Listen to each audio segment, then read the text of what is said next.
اعوذ باللہ من الشیطان الرجیم بسم اللہ الرحمن الرحیم وَلْتَكُن مِّنكُمْ أُمَّةٌ يَدْعُونَ إِلَى الْخَيْرِ وَيَأْمُرُونَ بِالْمَعْرُوفِ وَيَنْهَوْنَ عَنِ الْمُنكَرِ وَأُولَئِكَ هُمُ الْمُفْلِحُونَ۔ وَلْتَكُن مِّنكُمْ أُمَّةٌ، اور تمہارے درمیان ایک جماعت ایسی ہونی چاہیے، يَدْعُونَ إِلَى الْخَيْرِ، جس کے افراد بھلائی کی طرف بلائیں، وَيَأْمُرُونَ بِالْمَعْرُوفِ، اور نیکی کی تلقین کریں، وَيَنْهَوْنَ عَنِ الْمُنكَرِ، اور برائی سے روکیں، وَأُولَئِكَ هُمُ الْمُفْلِحُونَ، ایسے ہی لوگ ہیں جو فلاح پانے والے ہیں۔ گزشتہ آیات میں اہل کتاب کے مختلف جرائم کا بیان کیا گیا، ان کے مختلف شبہات کا جواب دیا گیا۔ اس کے بعد اللہ جل جلالہ نے امت مسلمہ کو کچھ ہدایات فرمائیں، کچھ تعلیمات فرمائیں کہ کس طریقے سے امت مسلمہ اپنے آپ کو اغیار کی سازشوں سے بچا سکتی ہے، کون سے وہ طریقے ہیں جن پر چل کر امت مسلمہ آپس میں اختلافات سے اپنے آپ کو بچا سکتی ہے۔ چنانچہ پچھلی آیات میں اللہ جل جلالہ نے امت مسلمہ کو تقوی اختیار کرنے کی تلقین فرمائی کہ اللہ جل جلالہ کا خوف تمہارے دل میں ہونا چاہیے، تقوی اس طرح اختیار کرو جس طرح تقوی اختیار کرنے کا حق ہے۔ اس کے بعد آپس میں اتحاد، جوڑ پیدا کرنے کی تلقین کی گئی۔ اب یہاں سے انہی ہدایات کا تسلسل ہے۔ پچھلی آیتوں میں اللہ نے جو ہدایات فرمائیں ان کا تعلق فرد کی انفرادی زندگی سے ہے کہ تقوی اختیار کرنا ہے، ایک انسان نے انفرادی طور پر اختیار کرنا ہے، اتحاد پیدا کرنا ہے تو وہ صفت انسان نے اپنے اندر پیدا کرنی ہے۔ اب ان آیات میں اللہ تعالیٰ امت مسلمہ کو اجتماعی امور کی تلقین فرما رہے ہیں کہ انفرادی طور پر اچھی صفات پیدا کرنے کے بعد کوشش کرو کہ وہ صفات دوسروں کے اندر بھی منتقل ہو جائیں، چونکہ رسول اللہ صلی اللہ علیہ وسلم کے بعد کسی نبی نے نہیں آنا، تو اس امت میں خیر کا کام کرنے کی ذمہ داری بھی امت ہی کے افراد کی ہے کہ امت کا ہر فرد اس بات کا مکلف ہے، وہ ذمہ دار ہے کہ دوسروں تک جناب رسول اللہ صلی اللہ علیہ وسلم کے پیغامات پہنچائے۔ چنانچہ اس آیت میں یہی فرمایا گیا کہ تمہارے اندر ایک جماعت ایسی ہونی چاہیے جس کے افراد لوگوں کو بھلائی کی طرف بلائیں اور برائی سے روکیں، اور پھر فرمایا کہ یہی لوگ کامیاب ہیں۔ تو تمہارے اندر ایک جماعت ایسی ہونی چاہیے، گویا کہ پوری امت مسلمہ کو خطاب کیا گیا، خطاب پوری امت مسلمہ کو ہے، لیکن اگر پوری امت مسلمہ میں سے ایک جماعت بھی ایسی پیدا ہو جائے جو لوگوں کو اچھائی کی طرف بلائے اور برائی سے روکے، تو پھر پوری امت مسلمہ کی جانب سے فرض کفایہ وہ جماعت ادا کرے گی۔ فرض کفایہ کا یہی مطلب ہوتا ہے کہ حکم سب کو ہوتا ہے، لیکن اگر کچھ لوگ اس حکم پہ عمل کر لیں تو وہ سب کی جانب سے کافی ہوتا ہے۔ جیسے نماز جنازہ ہے تو ہر مسلمان اس بات کا ذمہ دار ہے کہ وہ اپنے بھائی کی جنازہ پڑھے، لیکن اگر کچھ لوگ جنازہ پڑھ لیں تو باقیوں کی جانب سے بھی وہ ذمہ داری ادا ہو جاتی ہے۔ البتہ اگر کوئی بھی نہ پڑھے تو پھر سب لوگ جو ہے وہ گنہگار ہوں گے، اس معاشرے کے رہنے والے لوگ جنہوں نے اپنے بھائی کی جنازہ نہیں پڑھی۔ البتہ کچھ لوگوں کے پڑھنے سے باقیوں سے فرض ساقط ہو جاتا ہے، اسے فرض کفایہ کہتے ہیں۔ اسی طریقے سے ایک جماعت کا ایسا ہونا جو لوگوں کو دین کی طرف بلائے، لوگوں کو برائی سے روکے، یہ بھی فرض کفایہ ہے کہ حکم تو تمام امت مسلمہ کو ہے، البتہ امت مسلمہ میں اگر کچھ لوگ ایسے پیدا ہو جائیں جو اپنے اندر یہ صفت پیدا کر لیں تو پھر باقیوں سے بھی وہ فرض ساقط ہو جائے گا۔ امر بالمعروف اور نہی عن المنکر، بھلائی کا حکم دینا اور برائی سے روکنا،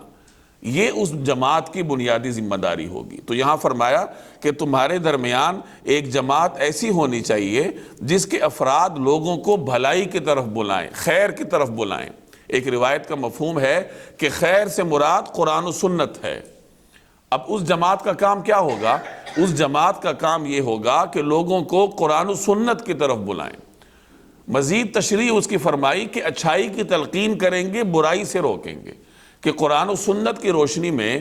جو اچھائی ہے اس کی طرف لوگوں کو بلائیں، اور جس چیز سے قرآن و سنت نے روکا ہے تو وہ برائی ہے، اس سے روکیں۔ معروف یہی ہے جس کو شریعت اچھائی کہتی ہے وہ معروف ہے، اور جس کو شریعت برا سمجھتی ہے تو وہ منکر ہے۔ تو اس جماعت کی بنیادی ذمہ داری یہی ہوگی کہ لوگوں کو قرآن و سنت کی طرف بلائے، قرآن و سنت نے جس چیز کو اچھا کہا تو وہ لوگوں کو سکھائے کہ یہ اچھا ہے، اس پہ عمل کرو، اور قرآن و سنت نے اگر کسی چیز کو برا کہا تو وہ لوگوں کو سکھائے کہ یہ چیز بری ہے، اس سے بچو۔ امر بالمعروف اور نہی عن المنکر کی اہمیت آپ اس بات سے سمجھیں، ایک روایت کا مفہوم ہے کہ اگر لوگ اچھائی کی طرف بلانا اور برائی سے روکنا چھوڑ دیں تو اللہ جل جلالہ کہیں ان پہ عذاب نازل نہ کر دے اور پھر وہ دعا کریں گے اور اللہ تعالیٰ قبول نہیں فرمائے گا۔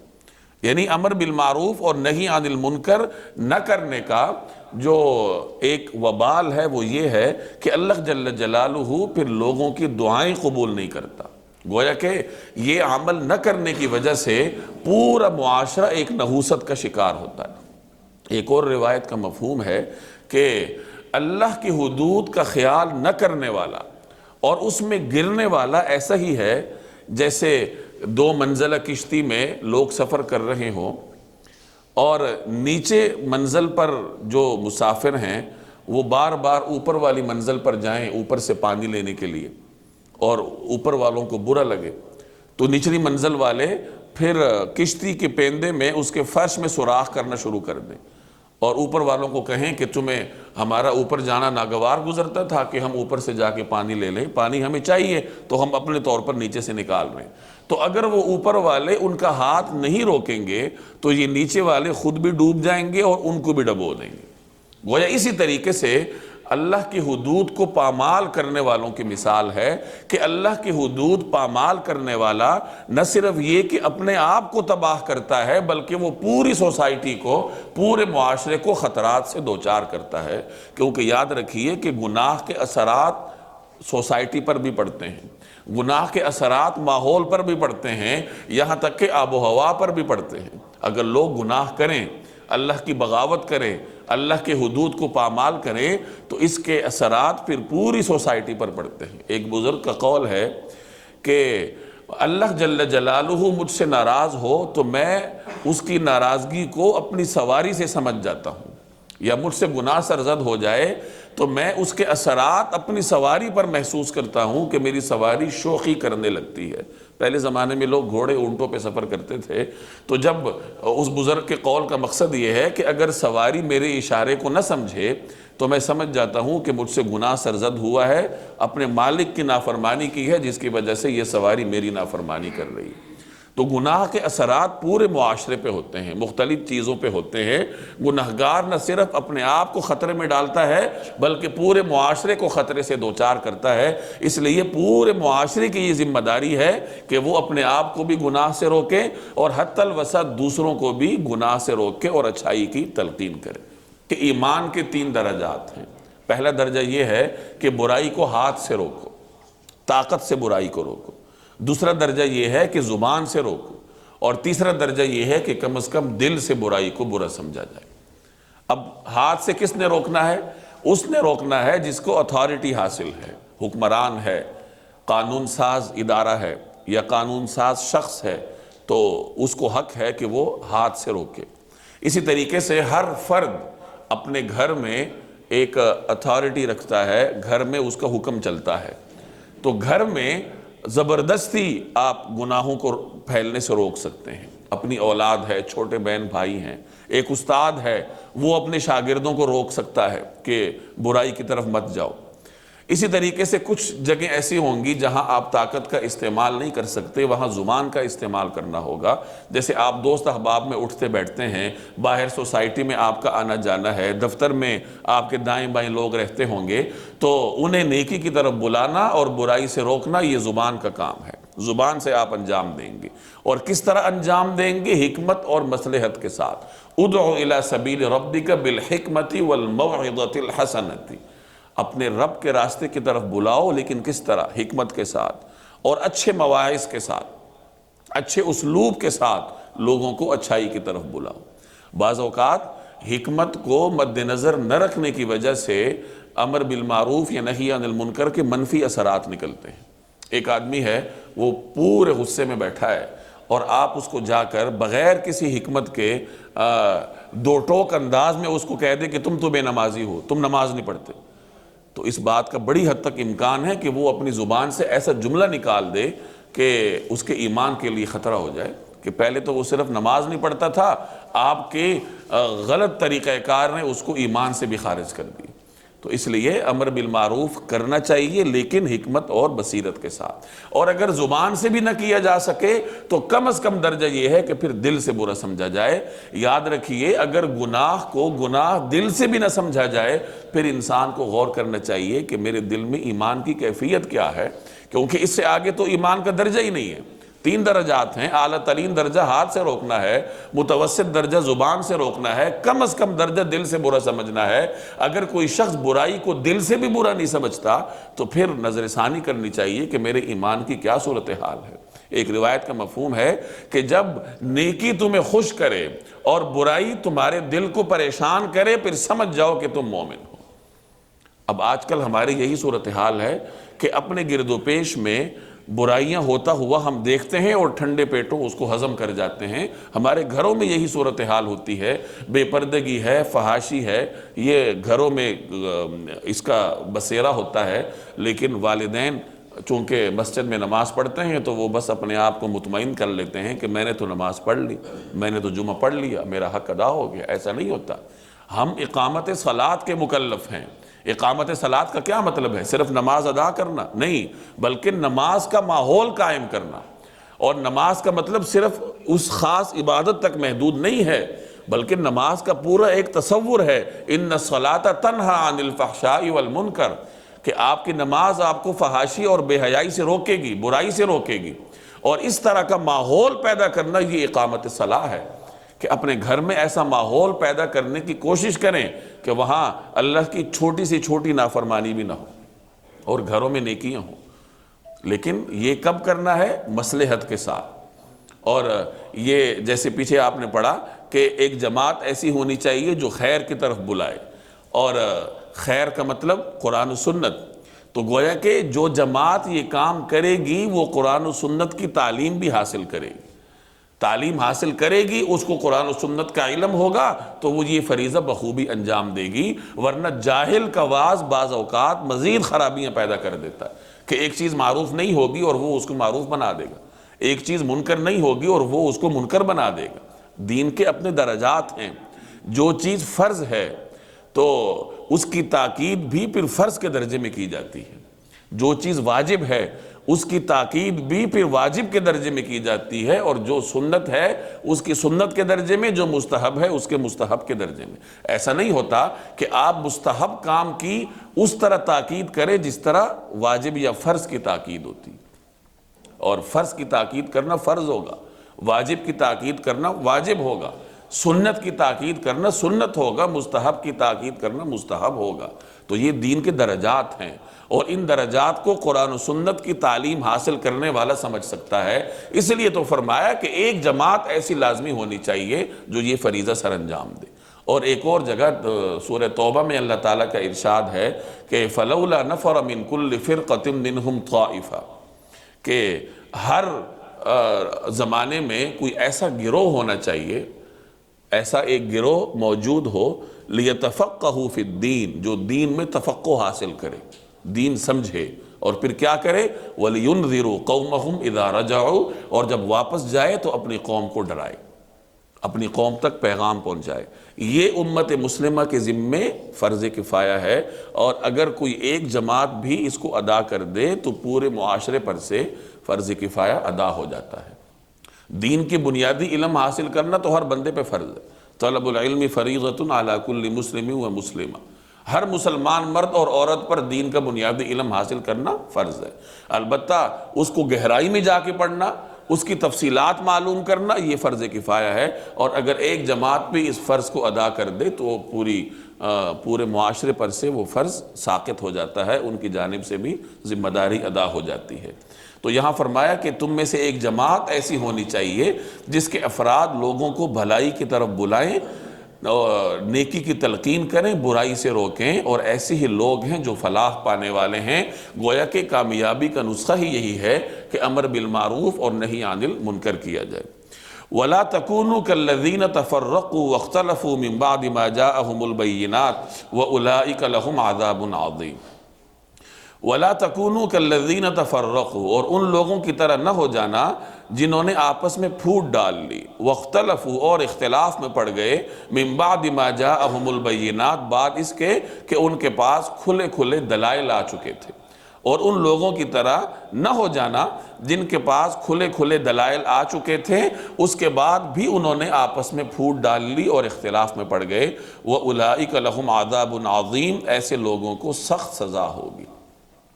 امت مسلمہ کو اتحاد کی تلقین کی گئی اور یہ فرمایا گیا کہ ان لوگوں کی طرح مت ہونا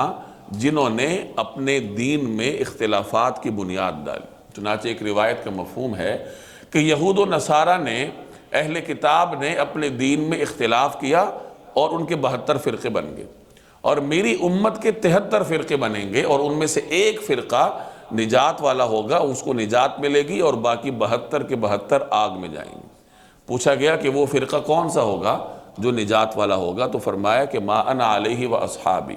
یہ وہ فرقہ ہوگا جو کہ میرے اور میرے صحابہ کے طریقہ کار پر چلے گا، یعنی جو قرآن و سنت کو پیش نظر رکھے گا، صحابہ کرام کی جماعت کے طریقہ کار کو مد نظر رکھے گا، تو وہ جماعت جنتی جماعت ہے، اور اس طریقہ کار سے ہٹنے والا ہر گروہ اس کے لیے کوئی کامیابی نہیں ہے۔ تو فرمایا کہ ان لوگوں کی طرح نہ ہونا جنہوں نے آپس میں تفرقہ بازی کی، اختلافات میں پڑ گئے۔ کب پڑے؟ جب ان کے پاس روشن دلائل آ چکے تھے۔ بینات سے مراد قطعی دلائل ہیں، کہ جو چیزیں قطعی دلائل سے ثابت ہوں ان میں اختلاف کی گنجائش نہیں ہوتی، جیسے دین کے بنیادی عقائد ہیں، یا وہ مسائل ہیں جن پر امت مسلمہ کا اجماع ہو چکا ہے، اتفاق ہو چکا ہے، تو ایسے قطعی دلائل سے ثابت شدہ احکامات میں اختلاف کی اجازت نہیں ہوتی۔ البتہ جو فروعی مسائل ہیں، جو ضمنی دلائل سے ثابت ہیں، تو ان میں اختلافات ہوتے ہیں، مجتہدین میں اختلاف ہوتا ہے، اور یہ اختلاف صحابہ سے چلا آ رہا ہے۔ فروعی مسائل میں صحابہ کے درمیان بھی اختلاف تھا، اور یہ اختلاف در حقیقت رحمت ہوتا ہے کہ آنے والوں کے لیے وسعت پیدا ہوتی ہے، وہ چاہے تو اس نقطہ نظر کو لے لیں اور چاہے تو اس نقطہ نظر کو لے لیں۔ چنانچہ ایک روایت کا مفہوم ہے کہ رسول اللہ صلی اللہ علیہ وسلم نے ارشاد فرمایا کہ میں نے اللہ جل جلالہ سے اپنے بعد صحابہ کرام کے درمیان ہونے والے اختلافات کے بارے میں عرض کیا،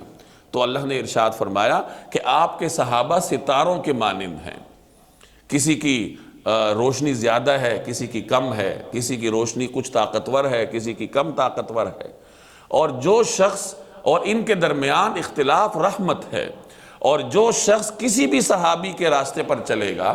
صحابہ کے درمیان اگر اختلاف ہو اور آنے والا شخص ان میں سے کسی بھی صحابی کے راستے کو اختیار کر لے تو وہ ہدایت یافتہ ہوگا۔ یہ گویا حدیث قدسی کا مفہوم ہے۔ اس سے معلوم ہوا کہ جزیات کے اندر اختلاف ہو سکتا ہے، فروعی مسائل میں اختلاف ہو سکتا ہے، وہ صحابہ میں بھی تھا، وہ مجتہدین میں بھی ہے، وہ علماء میں بھی ہے، اور ایسا اختلاف امت کے لیے وسعت پیدا کرتا ہے کہ انسان مختلف معاملات میں مختلف حالات کا شکار ہوتا ہے، تو بعض اوقات ایسے حالات ہوتے ہیں جن میں آپ کسی دوسرے نقطہ نظر کو لے سکتے ہیں، تو وہاں پھر علماء کرام سے مشورہ کر کے انسان دوسرے نقطہ نظر کو اپنا سکتا ہے، لیکن ظاہر ہے کہ یہ فیصلہ پھر میرے اور آپ کے کرنے کا نہیں ہے، بلکہ ان لوگوں کے کرنے کا ہے جو کہ پورے معاملات پر، پورے دین پر گرفت رکھتے ہوں، پھر وہ فیصلہ کر سکتے ہیں کہ کن حالات میں کس نقطہ نظر کو اپنایا جا سکتا ہے۔ تو بہرحال جب کسی چیز پہ اتفاق ہو جائے یا کوئی چیز قطعی دلائل سے ثابت ہو تو پھر اس میں اختلاف کرنا مذموم ہے، اور اس آیت میں اسی طرح کے اختلاف سے منع کیا گیا۔ اسی طریقے سے بعض اوقات ایسا ہوتا ہے کہ امت کے علماء کرام یا مذہبی طبقہ جو مذہبی رہنما کہلاتے ہیں، وہ آپس میں جسمانی طور پر دوریاں اختیار کر لیتے ہیں کہ میل ملاپ نہیں ہونا، ایک دوسرے سے نہیں ملنا، اور مجالس میں علیحدگی اختیار کر لیتے ہیں کہ میری اپنی سوسائٹی، میری اپنی مجلس، تمہاری اپنی مجلس، اور اس کے بعد پھر اپنے لیے سیادت طلب کرتے ہیں کہ میری رائے کو تسلیم کیا جائے۔ اختلاف بھی پہلے سیادت کا اختلاف اور اس کے بعد پھر آراء کا بھی اختلاف۔ کہ پہلے اس چیز کے چکر میں کہ میری سیادت تسلیم ہو بنسبت اس عالم کے، اور اس کے بعد پھر اپنی اپنی آراء، اپنے رائے کی طرف لوگوں کو بلانا، اور اسی کا یہی منظر آپ اپنے سوسائٹی میں دیکھتے ہیں کہ ہم مختلف فرقوں میں بٹے ہیں، ہر فرقے والا دوسرے فرقے والوں سے ملنا گوارا نہیں کرتا، ہر فرقے والا یہ چاہتا ہے کہ میری سیادت مسلمانوں پر قائم ہو، لوگ میری طرف آئیں، ہماری جماعت بڑھے، اور پھر رائے مختلف کر لیتے ہیں کہ اس کی یہ رائے ہے تو میری یہ رائے ہونی چاہیے۔ تو اس قسم کے اختلافات کو مذموم کہا گیا، اور اس آیت میں ایسے ہی اختلافات سے روکا گیا کہ کھلے دلائل آ جانے کے بعد تفرقہ بازی میں نہ پڑنا، اختلافات میں نہ پڑنا، اور ایسے لوگوں کی طرح نہ ہونا جو یہ مذموم کام کر چکے ہیں، ورنہ کیا ہوگا؟ وَأُولَئِكَ لَهُمْ عَذَابٌ عَظِيمٌ، ایسے لوگوں کو سخت سزا ہوگی۔ اوپر جو لوگ اتحاد کرتے ہیں، تقوی پیدا کرتے ہیں اور لوگوں کو دین کی طرف بلاتے ہیں، ان کے بارے میں فرمایا کہ وَأُولَئِكَ هُمُ الْمُفْلِحُونَ، یہی لوگ کامیاب ہیں۔ اور اپنا اپنا راستہ اختیار کرنے والے، امت مسلمہ میں پھوٹ ڈالنے والوں کے بارے میں فرمایا گیا کہ وَأُولَئِكَ لَهُمْ عَذَابٌ عَظِيمٌ، کہ ایسے لوگوں کے لیے دردناک عذاب ہے۔ یوم تبیض وجوہ وتسود وجوہ فاما الذین اسودت وجوہہم اکفرتم بعد ایمانکم فذوقوا العذاب بما کنتم تکفرون واما الذین ابیضت وجوہہم ففی رحمت اللہ ہم فیہا خالدون۔ یوم تبیض وجوہ، اس دن جب کچھ چہرے چمکتے ہوں گے، وتسود وجوہ، اور کچھ چہرے سیاہ پڑ جائیں گے۔ فاما الذین اسودت وجوہہم، چنانچہ جن لوگوں کے چہرے سیاہ پڑ جائیں گے تو ان سے کہا جائے گا اکفرتم بعد ایمانکم، کیا تم نے اپنے ایمان کے بعد کفر اختیار کر لیا؟ فذوقوا العذاب بما کنتم تکفرون، لو پھر اب مزہ چکھو اس عذاب کا کیونکہ تم کفر کیا کرتے تھے۔ وَأَمَّا الَّذِينَ ابْيَضَّتْ وُجُوهُهُمْ، اور دوسری طرف جن لوگوں کے چہرے چمکتے ہوں گے، فَفِي رَحْمَةِ اللَّهِ، وہ اللہ کی رحمت میں جگہ پائیں گے، ہم فیہا خالدون، وہ اسی میں ہمیشہ ہمیشہ رہیں گے۔ اب یہاں گزشتہ ہدایات کی بنیاد پر نتیجے کا بیان ہے کہ پیچھے جو ہدایات دی گئیں، ان ہدایات پر عمل ہوگا تو قیامت کے دن چہرے چمکتے ہوں گے، جنت میں جگہ ملے گی،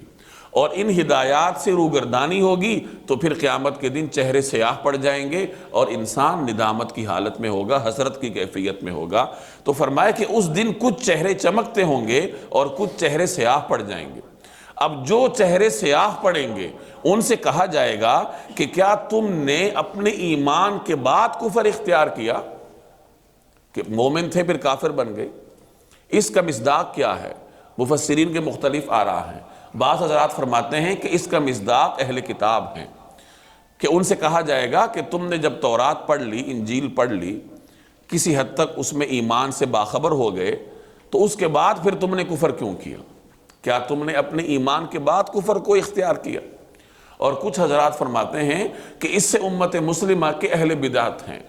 کہ جو قرآن و سنت کے راستے سے ہٹا ہوا ہو اور اپنی جانب سے نیا راستہ اختیار کرے۔ بدعت کا مطلب یہی ہے کہ ایسا طریقہ کار اختیار کرنا جس کی اصل قرآن و سنت میں نہ ہو، اپنی جانب سے نیا راستہ اختیار کر لیں۔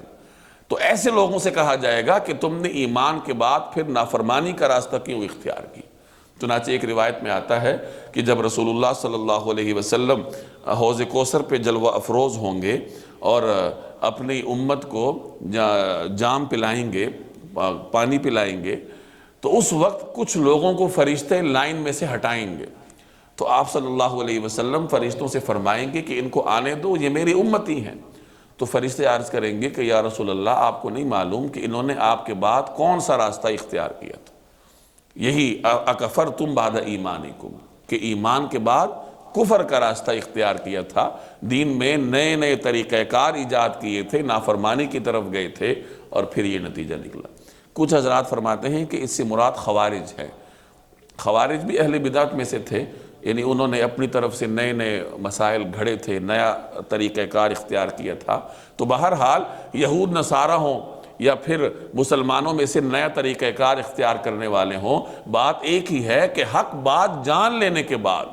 حق بات کا علم رکھنے کے بعد پھر انسان ناحق کی طرف جائے تو پھر یہی انجام ہوگا کہ قیامت والے دن اس کو عار دلائی جائے گی کہ آج تمہارا چہرہ اگر سیاہ ہے تو تمہارے اپنے اعمال کی وجہ سے ہے کہ تم حق بات کو جان لینے کے بعد نافرمانی کی طرف گئے تھے، لہٰذا اب وہ عذاب چکھو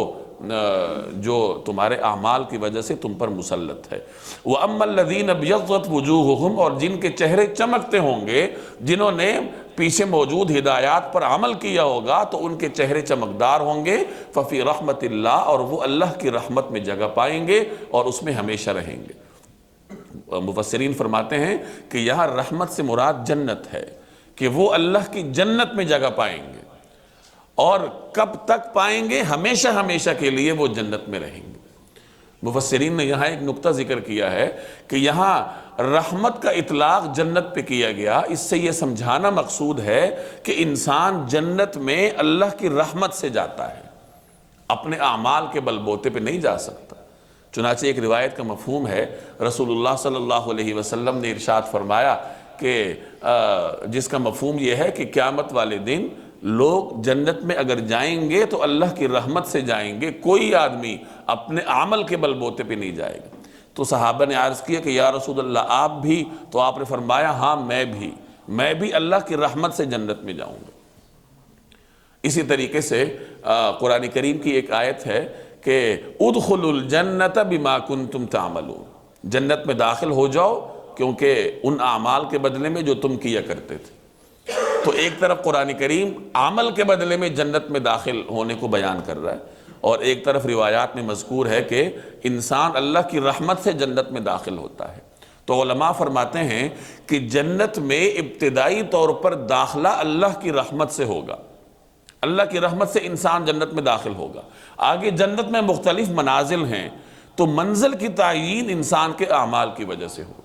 کہ جس طریقے سے انسان نے عمل کیا ہوگا اسی طریقے سے اللہ تبارک و تعالیٰ اسے درجہ عطا فرمائے گا۔ تو انسان اپنی ہر سانس کے لیے اللہ کی رحمت کا محتاج ہے، دنیا میں بھی اور آخرت میں بھی، اور اللہ کی رحمت کو انسان اپنی طرف متوجہ کر سکتا ہے اعمال کے ذریعے، اور عمل انسان اختیار کر سکتا ہے جب اسے ماحول ملے۔ جیسے صحابہ کرام کو رسول اللہ صلی اللہ علیہ وسلم کی صحبت ملی، صحبت کے نتیجے میں ان میں اللہ نے عمل کی طلب پیدا کی، اور بعد کے لوگوں کے لیے پھر نیک مجالس ہیں کہ امت کے جو نیک لوگ ہیں، اولیاء اللہ ہیں، اللہ کے نیک لوگ ہیں، علماء ہیں، ان کی مجلس اختیار کی جائے تاکہ ان کی مجلس میں بیٹھنے کی برکت سے انسان میں عمل کا جذبہ پیدا ہو۔ قرآن کریم ہمیں اس طرح متوجہ کرتا ہے کہ کونوا مع الصادقین، کہ سچے لوگوں کے ساتھ رہو، سچے لوگوں کی صحبت اختیار کرو۔ اور آج کل پہلے زمانے میں خانقاہیں تھیں تو لوگ خانقاہوں میں جاتے تھے، مدارس تعلیم گاہیں تھیں اور خانقاہیں تربیت گاہیں تھیں۔ اب آج کل چونکہ اچھی خانقاہ تلاش کرنے سے ہی ملتی ہے، ورنہ ہر طرف لٹیرے بیٹھے ہوئے ہیں۔ تو اس کا متبادل ہمارے پاس کیا ہے؟ اس کا متبادل ہمارے پاس یہی قرآن و حدیث کی مجالس ہیں، کہ آپ کے محلے کی مساجد میں قرآن کا درس ہوتا ہوگا، حدیث کا درس ہوتا ہوگا، تبلیغ کے لیے جماعتیں نکلتی ہیں۔ تو ان اجتماعی عبادات میں شرکت اختیار کرنا یہ اس دور میں صحبت صالح کا متبادل ہے، کہ آپ جب مسجد میں اجتماعی عمل میں شریک ہوں گے تو جب تک آپ شریک ہیں اس وقت تک اللہ کی رحمت کے دائرے میں ہیں، پھر انسان میں نیک جذبات پیدا ہوتے ہیں، دین پر عمل کرنے کا جذبہ انسان میں پیدا ہوتا ہے۔ یہاں فرمایا کہ جن لوگوں کے چہرے چمکتے ہوں گے وہ اللہ کی رحمت میں یعنی جنت میں جگہ پائیں گے، اور وہ اس میں ہمیشہ ہمیشہ کے لیے رہیں گے۔ تلک آیات اللہ نتلوها علیک بالحق وما اللہ یرید ظلما للعالمین، یہ اللہ کی آیات ہیں جو ہم تمہیں ٹھیک ٹھیک پڑھ کر سنا رہے ہیں۔ وما اللہ یرید ظلما للعالمین، اور اللہ دنیا جہان کے لوگوں پر کسی طرح کا ظلم نہیں کرنا چاہتا، اللہ اپنے بندوں پہ ظلم نہیں کرنا چاہتا۔ ظلم کا تصور بھی اللہ سے نہیں کیا جا سکتا، کیونکہ ظلم کا مطلب یہ ہے کہ انسان پر کوئی چیز واجب ہو اور وہ اس کو انجام نہ دے تو ظلم ہے۔ اللہ پہ کوئی چیز واجب ہی نہیں ہے، جب کوئی چیز واجب ہی نہیں ہے تو اس کی ذات سے ظلم کا تصور بھی ممکن نہیں ہے۔ اللہ جل جلالہ پر کسی کا کوئی حق نہیں ہے، اللہ کی رحمت ہی انسان کی طرف متوجہ ہوتی ہے اور وہ انسان کو اپنی رحمت کے دائرے میں رکھتا ہے۔ تو اللہ تبارک و تعالیٰ سے ظلم کا تصور بھی نہیں کیا جا سکتا، بلکہ اللہ تعالیٰ اپنے بندوں کے ساتھ رحمت کا معاملہ کرتا ہے۔ وہ رحمان ہے، رحیم ہے، اپنے بندوں پر پورا پورا رحم کرتا ہے، اور اس کی رحمت میں اتنی وسعت ہے کہ بیک وقت تمام مخلوقات پہ وہ رحم کرتا ہے۔ وَلِلَّهِ مَا فِي السَّمَاوَاتِ وَمَا فِي الْأَرْضِ وَإِلَى اللَّهِ تُرْجَعُ الْأُمُورِ، اور آسمانوں اور زمین میں جو کچھ ہے اللہ ہی کا ہے، اور اسی کی طرف تمام معاملات لوٹائے جائیں گے۔ یہ قرآن کریم کا مزاج ہے، اسلوب ہے کہ جہاں احکامات دیے جاتے ہیں وہاں ساتھ اللہ کی ملکیت، اس کی قدرت، اس کی رحمت بھی انسان کو یاد دلائی جاتی ہے کہ یہ جو احکامات تمہیں دیے جا رہے ہیں یہ ہدایات کسی معمولی ذات کی طرف سے نہیں ہے، بلکہ یہ تمہارے خالق اور مالک کی طرف سے ہے۔ کنتم خیر امت اخرجت للناس تأمرون بالمعروف وتنہون عن المنکر وتؤمنون باللہ ولو آمن اہل الکتاب لکان خیر لہم منہم المؤمنون واکثرہم الفاسقون۔ کنتم خیر امہ، تم وہ بہترین امت ہو، اخرجت للناس، جو لوگوں کے فائدے کے لیے وجود میں لائی گئی ہو۔ تأمرون بالمعروف، تم نیکی کی تلقین کرتے ہو، وتنہون عن المنکر، اور برائی سے روکتے ہو، وتؤمنون باللہ، اور اللہ پر ایمان رکھتے ہو۔ ولو آمن اہل الکتاب، اگر اہل کتاب ایمان لے آتے، لکان خیر لہم، تو یہ ان کے حق میں کہیں بہتر ہوتا، منہم المؤمنون، ان میں سے کچھ تو مومن ہیں، واکثرہم الفاسقون، مگر ان کی اکثریت نافرمان ہے۔ کنتم خیر امہ، تم بہترین امت ہو۔ پیچھے رکوع نمبر 9 میں اللہ تبارک و تعالی نے رسول اللہ صلی اللہ علیہ وسلم کی آفاقی رسالت کی طرف اشارہ فرمایا، جہاں آپ پڑھ کے آئے ہیں کہ اللہ نے تمام انبیاء سے میثاق لیا تھا کہ نبی کریم صلی اللہ علیہ وسلم کی نصرت کریں اور ان پر ایمان لائیں اگر ان کا زمانہ پائیں۔ تو جی آپ صلی اللہ علیہ وسلم کی آفاقی نبوت کا اعلان تھا۔ کہ رکوع نمبر 10 میں چوتھے پارے کی شروع میں اللہ تبارک و تعالیٰ نے امت مسلمہ کے قبلے کا اعلان کیا کہ ان کا قبلہ آفاقی قبلہ ہے۔ رسول اللہ صلی اللہ علیہ وسلم کی آفاقی رسالت کے بعد امت مسلمہ کے قبلے کی آفاقیت کا اعلان کیا گیا کہ ان کا جو قبلہ ہے وہ مرکزی قبلہ ہے۔ اس کے بعد امت مسلمہ کا مزاج بیان ہوا کہ ان کا مزاج اتحاد والا ہے۔ اب یہاں آ کے امت مسلمہ کی مرکزیت کا اعلان ہے کہ یہ امت مرکزی امت ہے، بہترین امت ہے۔ گویا کہ پیچھے سورہ بقرہ میں یہود اور نصارہ کا جو اللہ نے ذکر کیا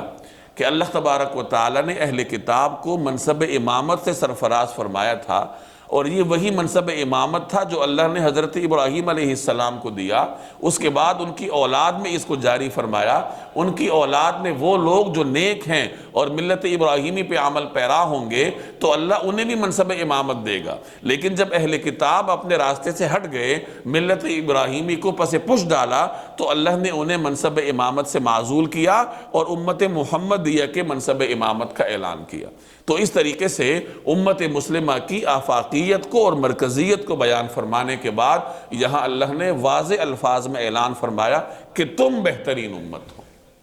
اب تم بہترین امت ہو، اس کا مصداق کون ہے؟ تو بعض حضرات فرماتے ہیں کہ اس کا مصداق صحابہ کرام ہیں، جو اس آیت کے نازل ہونے سے پہلے مسلمان ہو چکے تھے اور رسول اللہ صلی اللہ علیہ وسلم کی صحبت سے مشرف تھے۔ تو اس آیت کا براہ راست مصداق وہ ہیں۔ اور کچھ حضرات فرماتے ہیں کہ اس آیت کا مصداق وہ لوگ بھی ہیں جو ان صحابہ کے راستے پر چلیں۔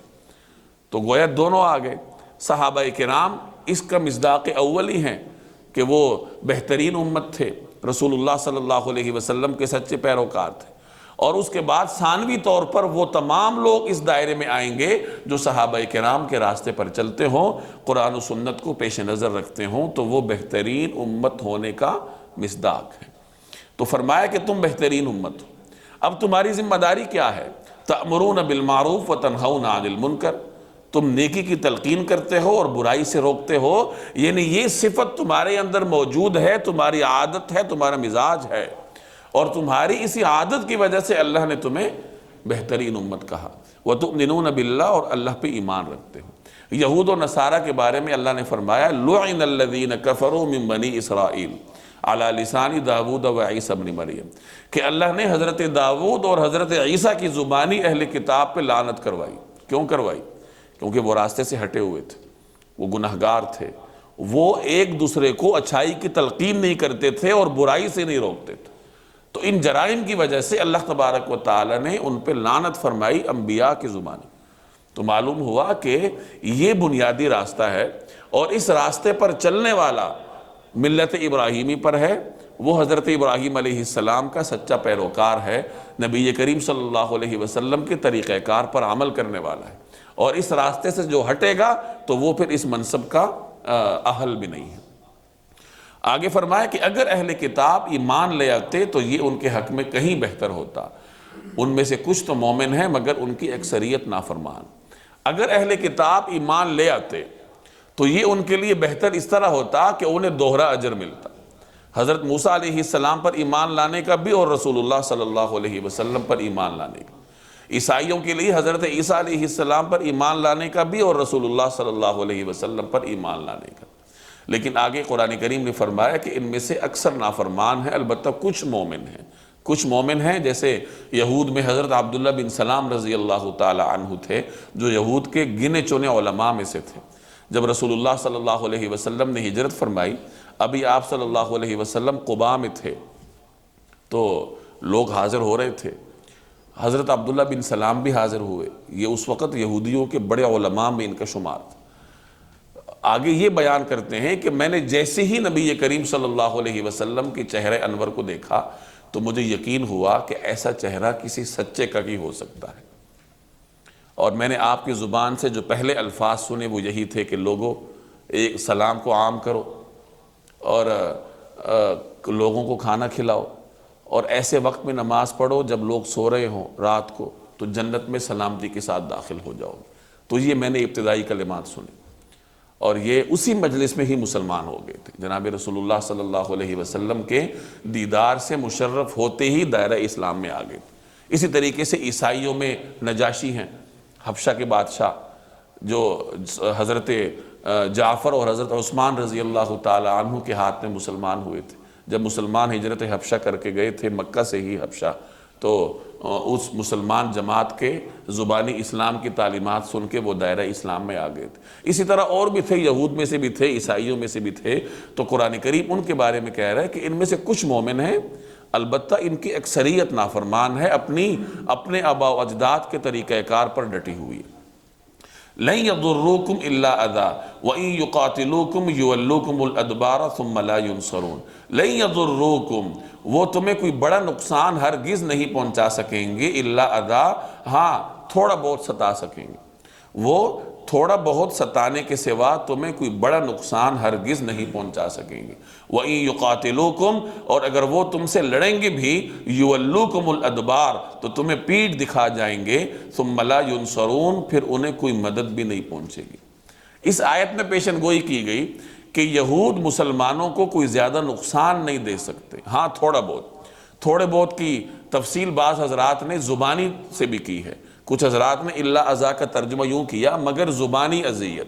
کہ وہ زبانی تمہارے خلاف باتیں کر سکتے ہیں، البتہ تمہیں کوئی بڑا نقصان نہیں دے سکتے۔ چنانچہ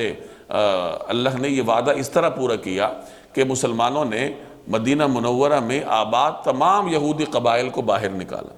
بنو نذیر، بنو قریظہ، بنو قینقاع، بڑے امیر قبائل تھے، اسلحے سے بھی مسلح تھے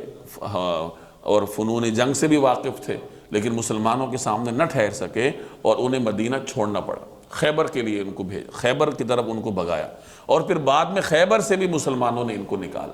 تو مسلمانوں کے سامنے کبھی یہ یہود اور عیسائی ڈٹ نہیں سکے۔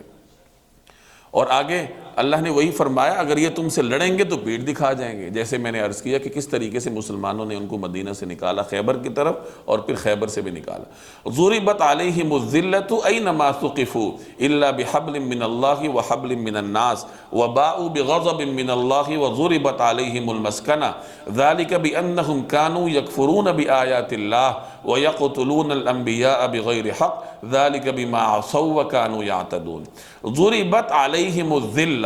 ان پر ذلت کا ٹھپا لگایا گیا ہے، اینما ثقفوا، وہ جہاں کہیں پائے جائیں، وہ جہاں کہیں پائے جائیں ان پر ذلت کا ٹھپا لگا دیا گیا ہے۔ الا بحبل من اللہ، الا یہ کہ اللہ کی طرف سے کوئی سبب پیدا ہو جائے، وحبل من الناس، یا انسانوں کی طرف سے کوئی ذریعہ نکل آئے، وباؤوا بغضب من اللہ، اور وہ اللہ کا غضب لے کر لوٹے ہیں، وضربت علیہم المسکنہ، اور ان پر محتاجی مسلط کر دی گئی ہے، ذالک بانہم کانوا یکفرون بآیات اللہ، اس کی وجہ یہ ہے کہ وہ اللہ کی آیات کا انکار کرتے تھے، ویقتلون الانبیاء بغیر حق، اور پیغمبروں کو ناحق قتل کرتے تھے، ذالک بما عصوا، نیز اس کی وجہ یہ ہے کہ وہ نافرمانی کرتے تھے، وکانوا یعتدون، اور ساری حدیں پھلانگ جایا کرتے تھے۔ ضربت علیہم الذلہ، ان پر ذلت کا ٹھپا لگایا گیا۔ یہود کے جرائم بیان کرنے کے بعد اب یہاں اللہ جل جلالہ نے ان کی سزا کا اعلان کیا کہ کہاں وہ منصب امامت پر فائز تھے، حضرت ابراہیم علیہ السلام کی ملت شمار ہوتے تھے، اور کہاں یہ کہ اب اپنے جرائم کی وجہ سے ذلت کے ان حدوں میں جا چکے ہیں کہ اللہ نے ان کے بارے میں فرمایا کہ ان پہ ذلت کی چھاپ لگا دی گئی، یہ جہاں کہیں بھی ہوں گے ذلیل اور رسوا ہوں گے۔ ذلت سے بچ سکیں گے دو ذرائع کو اختیار کر کے، یا دو اسباب ایسے ہیں جن کی وجہ سے یہ ذلت سے بچیں گے۔ وہ کیا ہے؟ حبل من اللہ اور حبل من الناس۔ حبل من اللہ، اللہ کی جانب سے کوئی ذریعہ پیدا ہو جائے۔ مفسرین نے اس کے دو مصداق بیان فرمائے ہیں۔ ایک مصداق یہ بیان فرمایا کہ تورات کے بچے کھچے احکامات پر عمل کر کے یہ زندگی گزارنے کے قابل ہوں گے، کہ جو تورات کے احکامات ان کے پاس ہیں یہ کسی حد تک اس پہ عمل کر کے کچھ نہ کچھ زندگی گزار پائیں گے۔ اور دیگر حضرات نے اس کی تفسیر یہ فرمائی کہ وہ رسول اللہ صلی اللہ علیہ وسلم پر ایمان لا کر ہی ذلت سے بچ سکیں گے۔ تو یہ پہلا ذریعہ ہے حبل من اللہ، اور دوسرا ذریعہ حبل من الناس، کہ انسانوں کی جانب سے کوئی سبب پیدا ہو جائے گا کہ لوگ ان کو سہارا دے دیں گے۔ چنانچہ پچھلے 2500 سال سے یہود کا اپنا نہ کوئی سلطنت تھی، نہ ان کی کہیں حکومت تھی، نہ ان کے پاس کوئی خطہ زمین تھا۔ کبھی کسی علاقے میں جا کر لوگوں کا سہارا لیتے، کبھی کسی علاقے میں جا کے لوگوں کا سہارا لیتے، اور قرآن کریم کی اس آیت کی زندہ شہادت تھے۔ ہاں اب ماضی قریب میں آپ کو معلوم ہے کہ ان کو ایک سلطنت میسر ہوئی ہے، لیکن وہ سلطنت بھی در حقیقت حبل من الناس ہی کی تفسیر ہے، کہ اسرائیل ذاتی طور پر کچھ نہیں ہے، اس کو قائم فرانس نے کیا تھا نا، فرانس اور برطانیہ کی مدد سے یہ سلطنت قائم ہوئی تھی، ان کی چھوٹی سی ریاست۔ بعد میں امریکہ بھی اپنے مفادات کے تحت ان کے ساتھ شامل ہوا، اور آج بھی یہی 3 ریاستیں ان کی پشتیبان ہیں۔ اگر یہ بڑی طاقتیں ان پر سے ہاتھ ہٹا دیں تو اسرائیل 24 گھنٹے بھی دنیا میں قائم نہیں رہ سکتا۔ تو یہ اللہ جل جلالہ کی پیشن گوئی ہے ان کے لیے کہ تمہارے اوپر ذلت کا ٹھپا لگایا گیا، ذلت سے اگر بچنا چاہتے ہو تو یہی راستہ ہے کہ رسول اللہ صلی اللہ علیہ وسلم پر ایمان لے آؤ۔ اگر ایمان نہیں لاؤ گے تو ہمیشہ لوگوں کے محتاج بن کر زندگی بسر کرو۔ آگے فرمایا کہ انجام کار وہ اللہ کا غضب لے کر لوٹے ہیں، کہ چونکہ یہ انبیاء کی اولاد تھے، یہ کوئی معمولی نسل تو نہیں ہے، ان میں اللہ نے ہزاروں انبیاء مبعوث فرمائے ہیں۔ کچھ انبیاء کرام کے نام آپ کو معلوم ہے اور دیگر کے نام ہمیں نہیں معلوم۔ بعض حضرات فرماتے ہیں کہ حضرت یعقوب علیہ السلام کی اولاد میں 4000 انبیاء گزرے ہیں، تو اتنی برگزیدہ نسل ہے، اور جب یہ اپنے راستے سے ہٹے گی تو پھر سزا بھی ان کے لیے دیگر لوگوں سے ہٹ کر ہوگی اور سخت ہوگی، اور وہ یہی ہے کہ ہمیشہ ذلت کا شکار ہوں گے۔ ہاں اگر اپنی اصل پہ عمل کر لے تو ذلت سے بچ جائیں گے۔ آگے قرآن کریم نے ان کے 2 جرائم بیان کیے کہ اللہ کی آیات کا انکار کرنا اور انبیاء کا ناحق قتل کرنا، اور یہ پیچھے بھی آ چکا ہے، تفصیل سے آپ معلوم کر چکے ہیں کہ کس طریقے سے انہوں نے اللہ کی آیات کا انکار کیا اور مختلف انبیاء کے خون سے اپنے ہاتھ رنگے، جیسے حضرت یحییٰ علیہ السلام کو شہید کیا، حضرت زکریہ علیہ السلام کو شہید کیا، حضرت عیسیٰ علیہ السلام پر جھوٹا مقدمہ بنوایا اور ان کو پھانسی دینے کی کوشش کی۔ یہ تو پھر اللہ تبارک و تعالی نے حضرت عیسیٰ علیہ السلام کو آسمانوں پر اٹھایا۔ تو اس طریقے سے انبیاء کو ستانے،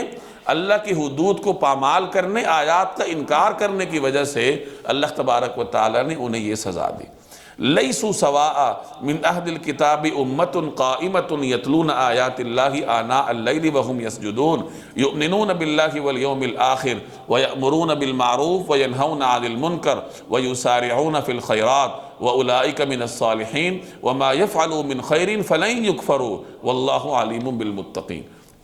لیسوا سواء، سارے اہل کتاب ایک جیسے نہیں ہیں۔ من اہل الکتاب امۃ،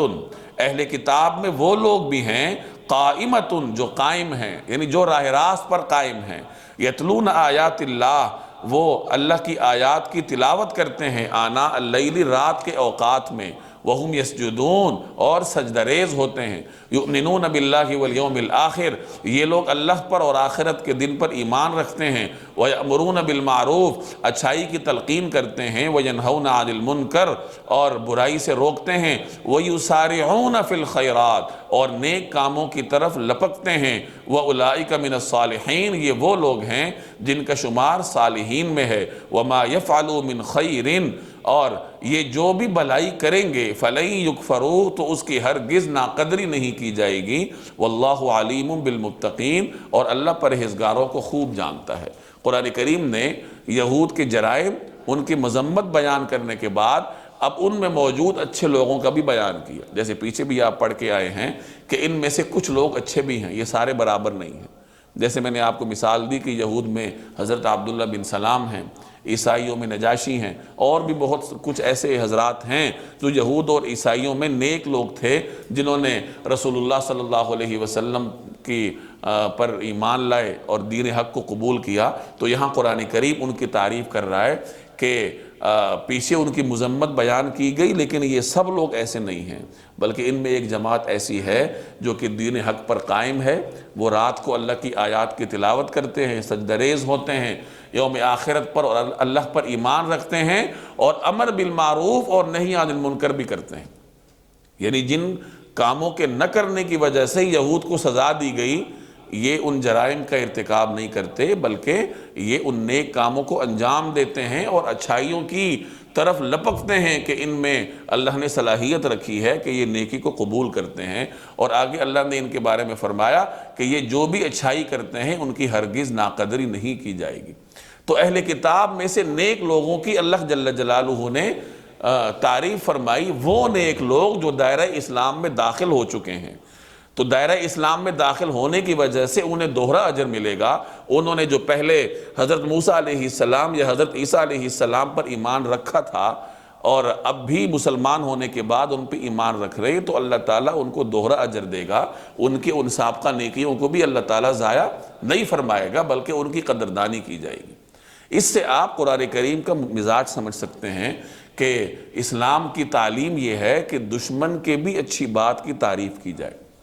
اگر کوئی آپ کا دشمن ہے، جہاں اس کی برائی کی مذمت کی جاتی ہے، تو وہاں اگر اس کے اندر کوئی اچھائی ہے تو اس کی اچھائی کی تعریف بھی کرنی چاہیے۔ گویا اسلام، قرآن کریم مسلمانوں کو وسعت ظرفی سکھاتا ہے کہ جب مسلمان بہترین امت ہے، منصب امامت پر فائز ہے، اور اس نے پوری دنیا کو لے کے چلنا ہے،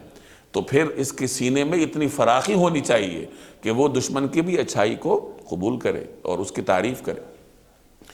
ان الذین کفروا لن تغنی عنہم اموالہم ولا اولادہم من اللہ شیئا واولئک اصحاب النار ہم فیہا خالدون۔ ان الذین کفروا، جن لوگوں نے کفر اپنایا ہے، لن تغنی عنہم اموالہم ولا اولادہم من اللہ شیئا، اللہ کے مقابلے میں نہ ان کے مال ان کے کچھ کام آئیں گے، نہ اولاد۔ وَأُولَئِكَ أَصْحَابُ النَّارِ، اور وہ دوزخی لوگ ہیں، ہم فیہا خالدون، اسی میں وہ ہمیشہ رہیں گے۔ کہ جو یہود میں نیک لوگ ہیں ان کی قرآن کریم نے تعریف کی، لیکن جو لوگ کفر پر ڈٹے ہوئے ہیں اور انہیں اپنے مال کا زوم ہے یا اپنی اولاد کے گھمنڈ میں ہیں، تو اللہ فرما رہا ہے کہ نہ ان کی افرادی طاقت ان کے کام آئے گی، اور نہ ان کا مال اللہ کے مقابلے میں ان کے کچھ کام آئے گا، بلکہ ان کو دوزخ میں پھینکا جائے گا اور وہ اس میں ہمیشہ رہیں گے۔ پیچھے آپ نے مسلمانوں کے بارے میں پڑھا کہ وہ جنت میں ہمیشہ رہیں گے، اور یہاں کھلے ہوئے کفار کا ذکر ہے کہ وہ دوزخ میں ہمیشہ رہیں گے۔ مثل ما ينفقون في هذه الحياة الدنيا كمثل ريح فيها سر أصابت حرث قوم ظلموا أنفسهم فأهلكته وما ظلمهم الله ولكن أنفسهم يظلمون۔ مثل ما ينفقون في هذه الحياة الدنيا، جو کچھ یہ لوگ دنیاوی زندگی میں خرچ کرتے ہیں اس کی مثال ایسی ہے کمثل ریح، جیسے ہوا ہے، فیہا سر، اس میں سخت سردی ہو، جیسے ایک سخت سردی والی تیز ہوا ہو، اصابت حرث قوم، اصابت اور وہ جا لگے حرث قوم ایسی قوم کی کھیتی کو ظلموا انفسہم جنہوں نے اپنے آپ پر ظلم کر رکھا ہو، جو ان لوگوں کی کھیتی کو جا لگے جنہوں نے اپنی جانوں پر ظلم کر رکھا ہو، فَأَهْلَكَتْهُ اور وہ اس کھیتی کو برباد کر دے، وَمَا ظَلَمَهُمُ اللَّهُ اور اللہ نے ان پر ظلم نہیں کیا، وَلَكِنْ أَنفُسَهُمْ يَظْلِمُونَ بلکہ وہ خود اپنی جانوں پر ظلم کرتے رہے۔ اللہ تبارک و تعالی نے کفار کے کچھ اچھے کاموں کی مثال یہاں اس آیت میں دی ہے۔ مثال کیا ہے؟ تمثیل اللہ نے یوں بیان فرمائی کہ ایک شخص ہے، وہ کھیتی کاشت کرتا ہے، اور جب کھیتی لہلہانے لگتی ہے تو اچانک ایک تیز ہوا آتی ہے، اور اس تیز ہوا میں سخت سردی ہے، اور ایسی تیز ہوا جو انتہائی ٹھنڈی ہو وہ اس لہلہاتی فصل کو برباد کر دیتی۔ کسان کو تو امید ہوتی ہے کہ مجھے اس فصل سے فائدہ ہوگا، لیکن وہ تیز دھند ہوا اس کی فصل کو برباد کر دیتی ہے، اس فصل کا اسے فائدہ نہیں ہوتا۔ اسی طریقے سے اگر کوئی آدمی اپنے کفر پر ڈٹا ہے اور کفر کے باوجود وہ کوئی اچھے کام کرتا ہے، اچھے کاموں سے مراد کہ وہ معاملات میں اچھا ہے، رفاہی کام بھی کر لیتا ہے، لیکن چونکہ وہ صاحب ایمان نہیں ہے تو اس کے اچھے کاموں کو اس کا یہ کفر ایسا لے ڈوبے گا جیسے اس کسان کی فصل کو اس تیز ہوا نے برباد کر دی۔ اس کو بھی امید ہوگی کہ میرے یہ نیک کام مجھے فائدہ دیں گے، لیکن وہ جو اس کے کفر کا طوفان ہے وہ اس کے ان نیک کاموں کو بہا کے لے جائے۔ تو اللہ جل جلالہ نے یہاں کفار کی پوری تصویر آپ کے سامنے بیان کی کہ اہل کتاب میں جو نیک لوگ ہیں، جو مسلمان ہو گئے، تو اللہ تعالیٰ ان کے سابقہ اچھے اعمال کو ضائع نہیں کرتا، ان کی قدردانی کی جاتی ہے، اور جو کفر پر ڈٹے ہوئے ہیں ان کے مال اور اولاد انہیں کوئی فائدہ نہیں دے گی، اور اگر وہ کوئی نیک کام کر بھی لیں، کوئی اچھا کام کر بھی لیں، تو ان کے کفر کی وجہ سے ان کے ان اچھے کاموں کا کوئی اعتبار نہیں۔ یا ایھا الذین آمنوا لا تتخذوا بطانة من دونکم لا یألونکم خبالا ودوا ما عنتم قد بدت البغضاء من افواہہم وما تخفی صدورہم اکبر قد بینا لکم الآیات ان کنتم تعقلون۔ یا ایھا الذین آمنوا اے ایمان والو، لا تتخذوا بطانة من دونکم اپنے سے باہر کے کسی شخص کو رازدار نہ بناؤ، لا یألونکم خبالا یہ لوگ تمہاری بدخواہی میں کوئی کسر اٹھا نہیں رکھتے، وَدُّوا مَا عَنِتُّمْ ان کی دلی خواہش یہ ہے کہ تم تکلیف اٹھاؤ، قَدْ بَدَتِ الْبَغْضَاءُ مِنْ أَفْوَاهِهِمْ بغض ان کے منہ سے ظاہر ہو چکا ہے، وَمَا تُخْفِي صُدُورُهُمْ أَكْبَرُ اور جو کچھ ان کے سینے چھپائے ہوئے ہیں وہ کہیں زیادہ ہے۔ قَدْ بَيَّنَّا لَكُمُ الْآيَاتِ ہم نے تمہیں آیات کھول کھول کر بتا دی ہیں، بیان کر دی ہیں، ان کنتم تعقلون بشرطے کہ تم سمجھ سے کام لو۔ ہم نے پتے کی باتیں تمہیں کھول کھول کر بتا دی ہیں بشرطے کہ تم سمجھ سے کام لو۔ مدینہ منورہ میں اوس اور خزرج کے دو قبائل آباد تھے، عربوں کے قبائل تھے، اور یہ لوگ ان میں سے اکثر لوگ مسلمان ہو چکے تھے۔ ان قبائل کے یہود کے قبائل سے کچھ تعلقات تھے۔ یہود کے بھی مختلف قبائل مدینہ منورہ میں پہلے سے آباد تھے، جیسے بنو قینقاع تھا، بنو نذیر تھا، بنو قریظہ تھا۔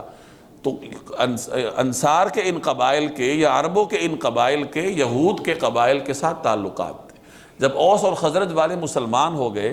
تو مسلمان ہونے کے بعد بھی ان کے سابقہ تعلقات ان کے کام آتے تھے، وہ اپنے یہودی دوستوں سے ملتے جلتے تھے۔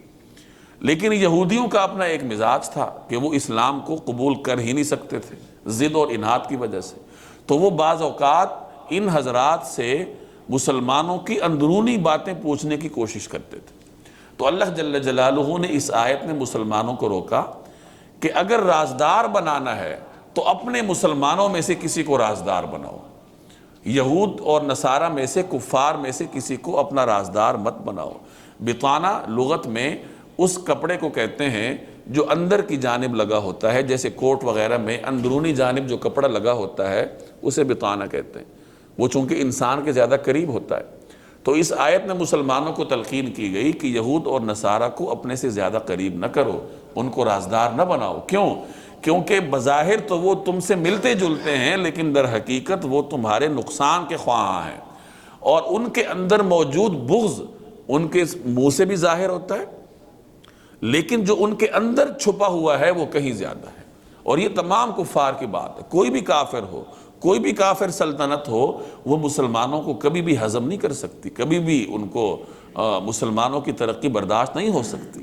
پیچھے آپ پڑھتے آئے ہیں کہ یہود اور عیسائیوں میں مذہبی اختلافات کتنے زیادہ ہیں، لیکن آج آپ دیکھ لیں کہ یہ دونوں مسلمانوں کے خلاف متحد ہیں۔ تو مسلمان کبھی بھی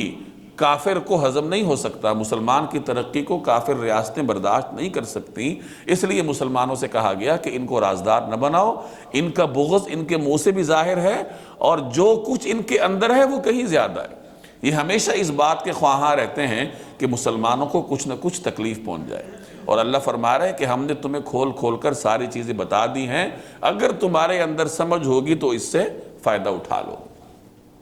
ہا انتم اولائی تحبونہم ولا یحبونکم وتؤمنون بالکتاب کلہ وإذا لقوکم قالوا آمنا وإذا خلوا عضوا علیکم الانامل من الغیظ قل موتوا بغیظکم ان اللہ علیم بذات الصدور ان تمسسکم حسنۃ تسؤہم وان تصبکم سیئۃ یفرحوا بها وان تصبروا وتتقوا لا یضرکم کیدہم شیئا ان اللہ بما یعملون محیط۔ ہا انتم اولائی، دیکھو تم تو ایسے ہو، تحبونہم کہ ان سے محبت رکھتے ہو، ولا یحبونکم مگر وہ تم سے محبت نہیں رکھتے۔ دیکھو تم تو ایسے ہو کہ ان سے محبت رکھتے ہو اور وہ تم سے محبت نہیں رکھتے۔ وَتُؤْمِنُونَ بِالْكِتَابِ كُلِّهِ اور تم تو تمام کتابوں پر ایمان رکھتے ہو۔ وَإِذَا لَقُوكُمْ اور وہ جب تم سے ملتے ہیں، قالوا تو کہتے ہیں آمنا کہ ہم ایمان لائے، وَإِذَا خَلَوْا اور جب تنہائی میں جاتے ہیں، عَضُّوا عَلَيْكُمُ الْأَنَامِلَ تو اپنی انگلیاں چباتے ہیں، من الغیظ غصے کی وجہ سے۔ عَضُّوا عَلَيْكُمُ الْأَنَامِلَ من الغیظ تو تمہارے خلاف غصے کے مارے اپنی انگلیاں چباتے ہیں۔ قل ان سے کہہ دو کہ موتوا بغیظکم کہ اپنے غصے میں خود مر رہو، اپنے غصے میں خود ہی مر جاؤ۔ ان اللہ علیم بذات الصدور اللہ سینوں میں چھپی ہوئی باتیں خوب جانتا ہے۔ یہ آیت انہی ہدایات کا تسلسل ہے کہ مسلمانوں کو یہود سے خبردار رکھا جا رہا ہے، اہل کتاب کے بارے میں مسلمانوں کو خبردار کیا جا رہا ہے کہ کبھی بھی اہل کتاب اور کفار میں سے کسی کو اپنے دل کی بات، اپنے جو قومی راز ہیں وہ ان کو نہ بتاؤ۔ اب یہاں فرمایا گیا کہ مسلمانوں تم ان سے محبت رکھتے ہو، تمہاری ان کے ساتھ دوستی ہے، تم حسب سابق اپنی دوستی نبھا رہے ہو، لیکن وہ تمہارے ساتھ محبت نہیں رکھتے، بلکہ تمہارے مسلمان ہونے کے بعد ان کا زاویہ نظر اب تمہارے بارے میں تبدیل ہو چکا ہے۔ تو تحبونہم تم تو ان سے محبت رکھتے ہو، ولا یحبونکم لیکن وہ تم سے محبت نہیں رکھتے۔ آگے اللہ فرما رہا ہے وَتُؤْمِنُونَ بِالْكِتَابِ كُلِّهِ کہ مسلمانوں تم تو تمام کتابوں پہ ایمان رکھتے ہو، یعنی تم تو قرآن کو بھی مانتے ہو، یہود کی تورات کو بھی مانتے ہو، عیسائیوں کی انجیل کو بھی مانتے ہو، تمہارا طرز عمل تو یہ ہے، اور ان کا طرز عمل یہ ہے کہ وہ تمہاری کتاب کو نہیں مانتے۔ تو گویا وہ انتہا پسند ہیں، تم وسعت نظر رکھنے والے ہو۔ مسلمانوں کو کسی احساس کمتری کا شکار ہونے کی ضرورت نہیں ہے، مسلمان تو وسعت نظر رکھنے والی قوم ہے کہ وہ تمام کتابوں پر ایمان رکھتی ہے۔ تو اللہ تعالیٰ یہاں مسلمانوں کو تعلیم دے رہا ہے کہ وَتُؤْمِنُونَ بِالْكِتَابِ كُلِّهِ تم تو تمام آسمانی کتابوں پر ایمان رکھتے ہو۔ اور ان کی صورتحال کیا ہے؟ ان کی حالت یہ ہے کہ جب تم سے ملتے ہیں تو کہتے ہیں کہ ہم قرآن پر ایمان لائے، بظاہر تو وہ تمہارے ساتھ اس طرح کا رویہ رکھتے ہیں، لیکن جب تنہائی میں جاتے ہیں تو وہ تمہارے خلاف غصے کا اظہار کرتے ہیں، گویا غصے کے مارے اپنی انگلیاں چباتے ہیں۔ جب مسلمانوں کا ذکر کرتے ہیں تو انہیں اتنا غصہ آتا ہے کہ وہ انگلیاں چبانے پر مجبور ہوتے ہیں۔ گویا اہل کتاب کے ایک مجموعی مزاج کو قرآن کریم اس طرح بیان کر رہا ہے کہ ان کے دلوں میں قرآن کے خلاف، مسلمانوں کے خلاف اتنی نفرت ہے، اتنا غصہ ہے۔ آگے قرآن کریم کہہ رہا ہے کہ ان سے کہہ دو کہ اگر تمہیں اتنا غصہ ہے تو اپنے غصے میں ڈوب کے خود ہی مر جاؤ، اپنے غیظ و غضب کا شکار ہو کر خود ہی مر جاؤ، تمہارے اس غیظ و غضب کا ہمارے اوپر کیا اثر پڑنا ہے۔ ان اللہ علیم بذات الصدور اللہ سینوں کے حالات سے واقف ہے، وہ تمہارے بھی حالات جانتا ہے، ہمارے بھی حالات جانتا ہے۔ ان تمسسکم حسنۃ اگر تمہیں کوئی بھلائی مل جائے، تسؤہم تو ان کو برا لگتا ہے، وَإِن تُصِبْكُمْ سَيِّئَةٌ اور اگر تمہیں کوئی برائی پہنچے، تمہیں کوئی تکلیف پہنچے، یفرحوا بها تو یہ اس سے خوش ہوتے ہیں، وَإِن تَصْبِرُوا اگر تم صبر سے کام لو، وَتَتَّقُوا اور تقوی اختیار کرو، لَا يَضُرُّكُمْ كَيْدُهُمْ شَيْئًا تو ان کی چالیں تمہیں کوئی نقصان نہیں پہنچائیں گی، ان اللہ علیم ان اللہ بما یعملون محیط جو کچھ یہ کر رہے ہیں وہ سب اللہ کے احاطے میں ہے۔ یہ آیت بھی پچھلی آیات کا ہی تسلسل ہے کہ یہود کے مزاج کے بارے میں مسلمانوں کو آگاہ کیا جا رہا ہے کہ یہ تمہارے اتنے دشمن ہیں کہ اگر تمہیں کوئی اچھائی پہنچ جائے تو وہ تکلیف کا شکار ہو جاتے ہیں حسد کی وجہ سے، اور اگر تمہیں کوئی برائی پہنچ جائے، تمہیں کوئی تکلیف پہنچ جائے تو پھر یہ خوشی کا اظہار کرتے ہیں۔ آگے اللہ جل جلالہ نے مسلمانوں کو ایک ہدایت کی، پیچھے یہود کا سارا مزاج بتایا، یہود کے مختلف برائیاں بتائیں، مسلمانوں کے خلاف ان کی سازشوں کا ذکر ہوا۔ اب اللہ جل جلالہ نے یہود کی سازشوں سے نمٹنے کے لیے مسلمانوں کو ایک دو نکاتی فارمولہ بتایا، وَإِن تَصْبِرُوا وَتَتَّقُوا اگر تم صبر سے کام لو اور تقوی اختیار کیے رکھو، لا یضرکم کیدہم شیئا تو ان کی کوئی چال تمہیں نقصان نہیں پہنچا سکتی۔ یہ ایک آفاقی اصول ہے، ایک آفاقی ہدایت ہے جو اللہ تبارک و تعالی نے مسلمانوں کو فرمائی کہ یہود تمہارے خلاف کتنی ہی سازشیں کر لیں، کفار تمہیں کتنی ہی نقصان پہنچانے کی کوشش کریں، تم لوگوں نے صبر کا دامن ہاتھ سے نہیں چھوڑنا، صبر سے کام لینا ہے۔ وہ ہر طریقے سے مسلمانوں کو آزمائیں گے، مسلمانوں کو تکلیف دیں گے، جس طریقے سے آج کل ان کا طریقہ کار ہے کہ مختلف اوقات میں رسول اللہ صلی اللہ علیہ وسلم کی شان میں گستاخی کرنے کی کوشش کرتے ہیں، قرآن کریم کی توہین کرنے کی کوشش کرتے ہیں، اور اس کا بنیادی مقصد مسلمانوں کو تکلیف دینا ہوتا ہے۔ تو یہود کے جتنی بھی چالیں ہیں اور جتنے بھی حربیں ہیں، ان تمام حربوں سے نمٹنے کا طریقہ اللہ نے یہاں بتایا کہ صبر سے کام لو، صبر کا دامن ہاتھ سے مت چھوڑو اور تقوی اختیار کرو، کہ جیسے وہ چالیں بڑھاتے جائیں ویسے مسلمان اپنے دین پر عمل کرنے میں پختہ ہوتا جائے، اللہ جل جلالہ کے خوف کو دل میں جگہ دیتا جائے اور دین پر عمل کرنے کی کوشش کرے۔ اور ظاہر ہے جب مسلمان پورے دین پہ عمل کرے گا تو وہ دنیاوی اسباب بھی اختیار کرے گا، ان کے ساتھ مقابلہ کرنے کے لیے پھر مسلمان ہتھیار بھی جمع کرے گا۔ جس طرح اللہ تبارک و تعالیٰ نے مسلمانوں کو ہدایت کی کہ دشمن کے مقابلے کے لیے تیار رہو جتنا تم سے ہو سکے، وہ بھی دین کا حصہ ہے، وہ بھی تقوی ہی کے زمرے میں آتا ہے۔ تو تقوی اس طرح اختیار کرو کہ دل میں اللہ کا خوف ہو، اور دین پہ اس طرح عمل کرو کہ دنیا میں بھی تمہاری ترقی ہو، دنیاوی اسباب بھی اختیار کرو، اور دین میں کسی سے پیچھے مت رہو۔ جب یہ دو چیزوں پہ عمل کر لو گے تو پھر اللہ کی جانب سے خوشخبری ہے، لا یضرکم کیدہم شیئا کہ ان کی چالیں تمہیں کوئی نقصان نہیں دیں گی۔ آگے اللہ تعالیٰ نے مسلمانوں کو ایک تسلی دی کہ یہ جو کچھ بھی کر لیں، ان کا کوئی بھی کام اللہ کے علم کے احاطے سے باہر نہیں ہے، ان اللہ بما یعملون محیط یہ جو کچھ کرتے ہیں اللہ جل جلالہ اس سے خوب واقف ہے۔ اب یہاں